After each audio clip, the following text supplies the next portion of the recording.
মাথায় গুরুতর চোট, কথা জড়িয়ে যাচ্ছে অনুরাগের ছোঁয়ার দীপা ওরফে স্বস্তিকার। কি হয়েছে তার? অভিনেত্রী জানান, গত বৃহস্পতিবার মেদিনীপুরে শো করতে গিয়েছিলেন তিনি।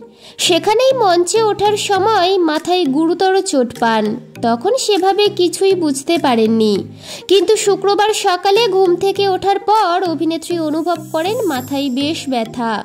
তাই নিয়েই পৌঁছে যান শুটিং ফ্লোরে। কারণ স্বস্তিকা জানেন, সিরিয়ালের ক্ষেত্রে এপিসোডের চাপ থাকে, তাই শুটিং বন্ধ করা যাবে না।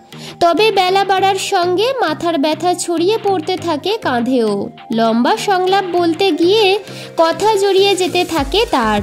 এরপর দেরি না করে স্বস্তিকা পরিচালকের কাছ থেকে ছুটি নিয়ে পৌঁছে যান স্নায়ুরোগ বিশেষজ্ঞের কাছে। তবে এরপর চিকিৎসক তাকে ঠিক কী পরামর্শ দিয়েছেন সে কথা এখনও জানা যায়নি। কার কার পছন্দের ধারাবাহিক অনুরাগের ছোঁয়া কমেন্ট করে জানান। টেলিপাড়ার এমনই আরও আপডেট পেতে চ্যানেলটি সাবস্ক্রাইব করে সঙ্গে থাকুন।